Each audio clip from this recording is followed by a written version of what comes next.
बिस्मिल्लाहिर्रहमानिर्रहीम नहमदुहु व नुसल्ली अला रसूलिहिल करीम।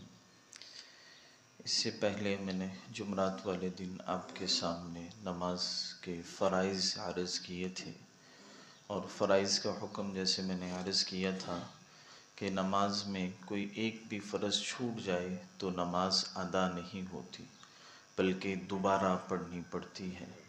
कुछ तो चीज़ें शराइत नमाज में से थी कि जब तक वो शराइत पूरी नहीं होंगी आप नमाज ही नहीं पढ़ सकते थे। कुछ अरकान नमाज थे, वो उनका नमाज में पूरा करना ज़रूरी था। आज जो मैं आपके सामने अर्ज़ करने लगा हूँ ये वाजिबात नमाज है, नमाज के वाजिब हैं। इनका हुक्म ये है कि अगर इनमें से कोई एक बात जो वाजिबात नमाज हैं वो छूट जाए तो आप पर सजदा सहव लाजिम हो जाता है। सजदा सहव का माना क्या होता है? गलती का सजदा। ये अल्लाह ने हमारे लिए बड़ी एक आसानी कर दी। नमाज में इन वाजिबात में से कोई छूट जाए तो हम सजदा सहव कर लेंगे तो हमारी नमाज मुकम्मल हो जाएगी। लेकिन ये शर्त है कि भूले से छूटे, कोई जानबूझ के ना छोड़े। अगर किसी ने जानबूझ के वाजिब छोड़ दिया तो फिर नमाज जो है वो तो वाजिबुल अदा होगी कि दोबारा पढ़नी पड़ेगी। भूल से अगर ये छूट जाएं 14 जो वाजिबात हैं तो आप सजदा सहव कर लेते हैं तो आपकी नमाज अदा हो जाएगी। और साथ में ये बात भी समझ लें कि सजदा सहव क्या होता है।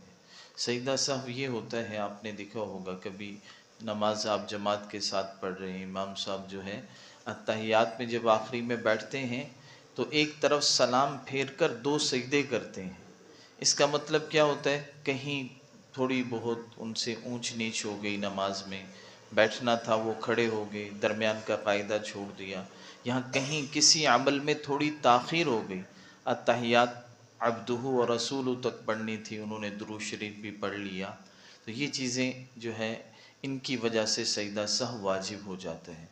तो सजदा सहव ये है कि आखिरी कायदे में आप बैठें, अत्तहियात जो है दुरूद शरीफ से पहले तक पढ़ें, अब्दुहु व रसूलु तक पढ़ के एक तरफ दाएं तरफ सलाम फेरें एक, और उसके बाद 2 सजदे कर लें और फिर दोबारा से शुरू से अत्तहियात पढ़कर आप सलाम फेर दें। ये आपका सजदा सहव है। तो ये 14 वाजिबात हैं कि अगर इनमें से कोई एक अमल आपका छूट गया तो आप पर सजदा सहव वाजिब हो जाएगा, और सजदा सहव अदा करके जब आप कर लेंगे तो आपकी नमाज मुकम्मल। अगर आपने सजदा सहव नहीं किया तो वो नमाज आपको दोबारा पढ़नी पड़ेगी। तो वाजिबात नमाज में से पहला ये है कि फ़र्ज़ की पहली 2 रकतों को क़िरात के लिए मुकर्रर करना। एक बात तो ये समझे कि जब आप इमाम के पीछे नमाज़ पढ़ रहे हैं, पांचों नमाज़ों में से कोई भी नमाज हो, आपने अल्लाहु अकबर कहना है और उसके बाद सना पढ़ना है। सना पढ़ने के बाद यानी सुब्हानक अल्लाहुम्मा, उसके बाद आपने खामोश हो जाना। अब हदीस में है मन कान लहू इमामुन फ़क़िराअतुल इमामी लहू क़िराअतुन, कि जिसका इमाम हो, इमाम की क़िरात ही मुक्तदियों की क़िरात हो जाती है।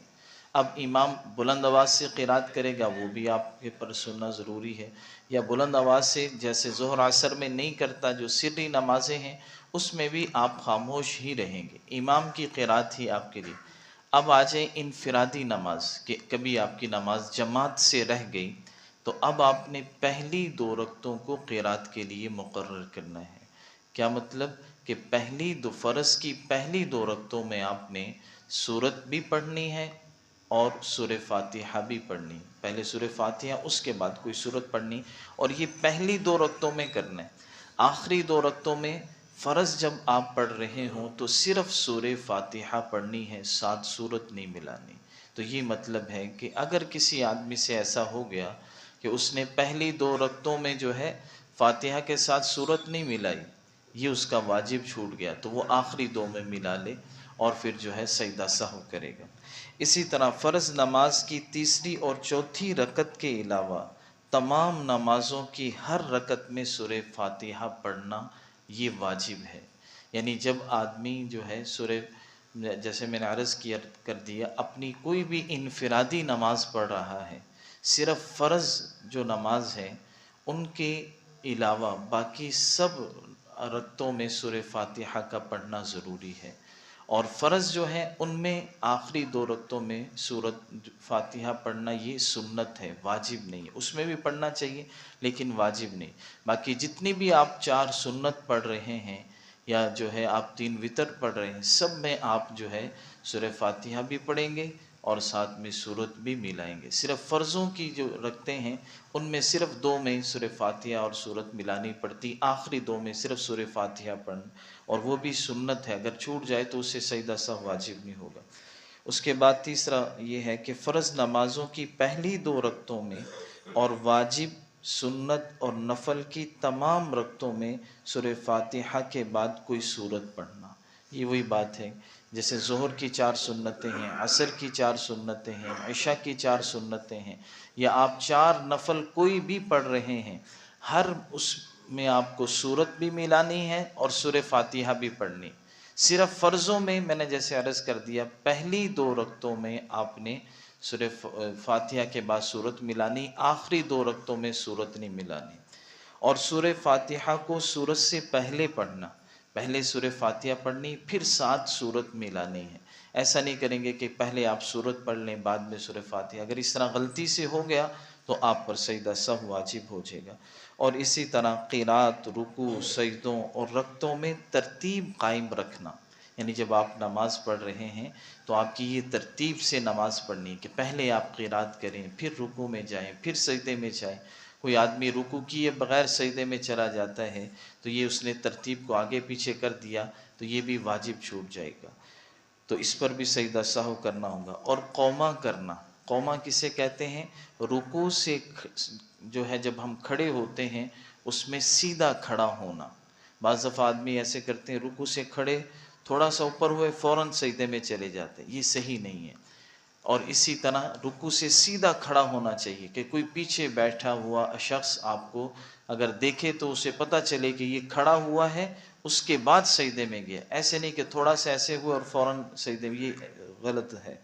इसे जो है अगर जानबूझ के आप ऐसे कर रहे हैं तो आपकी नमाज नहीं होगी। गलती से कभी ऐसा हो गया तो आप जो है सजदा। इसी तरह जलसा करना, जलसा कहते हैं 2 सजदों के दरमियान सीधा बैठ जाना, कि आपने एक सजदा किया उसके बाद आप जो है इत्मीनान से बैठ के, पीछे बैठने वाले को लगे जो आपको देख रहा है कि आप पहले बैठे हैं फिर दूसरे सजदे में, ऐसा नहीं एक सजदे से उठे और फ़ौरन ऐसे दूसरे सजदे में चले गए। ये हदीस में बड़ी सख्त मुमानअत आती है।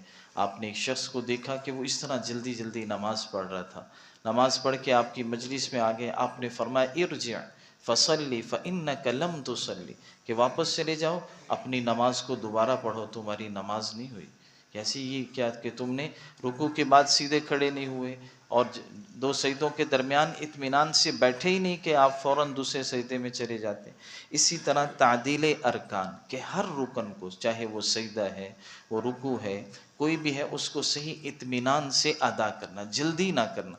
आपने फरमाया बदतरीन चोरी करने वाला शख्स वो है जो नमाज में से चोरी कर जाए। सहाबा ने अर्ज़ किया, या रसूल अल्लाह, नमाज की चोरी क्या है? आपने फरमाया कि किसी भी रुकन को सही अदा न करना, जल्दी जल्दी अदा करना, ये नमाज में से चोरी इसको फरमाए। इसी तरह कायदा उला, यानी 3 और 4 रकतों वाली नमाज में 2 रकतों के बाद तशहुद के लिए बैठना, यानी जब 4 रकत आप पढ़ रहे हैं तो 2 रकतों के बाद आपने बैठना है, या 3 रकतें पढ़ रहे हैं तो उसके बाद आपने बैठना होता। कभी आदमी भूले से दरमियान में ना बैठे और तीसरी रकत के लिए खड़ा हो जाए तो फिर वापस ना लौटे, फिर बल्कि तीसरी रकत पढ़ ले, चौथी रकत पढ़ ले और आखिर में सजदा सहव कर ले। और 2 कायदों में, दोनों कायदों में तशहुद पढ़ना, बैठना भी वाजिब है, और आखिरी चाहे कायदा हो या इसी तरह दरमियानी कायदा, उसमें अत्तहियात पढ़ना ये जो है वाजिब है। और इसी तरह जहरी नमाज़ों में जहर क़िरात करना, जैसे ये इमाम के लिए है कि अगर वो फ़जर, मगरिब, इशा पढ़ा रहा है तो बुलंद आवाज़ से क़िरात करेगा, ज़ोहर, असर पढ़ा रहा है तो आहिस्ता आवाज़ से क़िरात करेगा। कभी इसका उल्ट हो जाए कि उसने क़िरात शुरू कर दी आहिस्ता आवाज़ से, फ़जर में भूल गया तो वो भी सजदा सहव कर लेगा। इसी तरह नमाज वितर में तकबीर कहना, जब हम वितर पढ़ते हैं तो तीसरी रकत में हम अल्लाहु अकबर कह के दुआए क़ुनूत पे, ये तकबीर कहना भी वाजिब और उसके बाद दुआ पढ़ना भी वाजिब। अगर कोई आदमी नमाज वितर में तीसरी रकत में उसने जो है क़िरात करके रुकू में चला गया तो अब वापस ना आए, बल्कि रुकू कर ले, आगे सजदा कर ले और उसके बाद सजदा सहव कर ले तो उसकी नमाज हो जाएगी। और इसी तरह दोनों ईदों की नमाज में ज़ायद 6 तकबीरें कहना, कि जब ईद की हम नमाज़ पढ़ते हैं तो शुरू में हम अल्लाह अकबर 3 मरतबा कहते हैं, ये भी वाजिब है। कभी इमाम से भूल हो जाए या कोई मुक्तदी ना कह सके तो वो सजदा सहव कर ले, और सजदा सहव कर लेगा तो उसकी नमाज हो जाएगी। तो ये वाजिबात नमाज थे सारे। अल्लाह ताला हम सबको अमल की तौफीक अता फरमाए।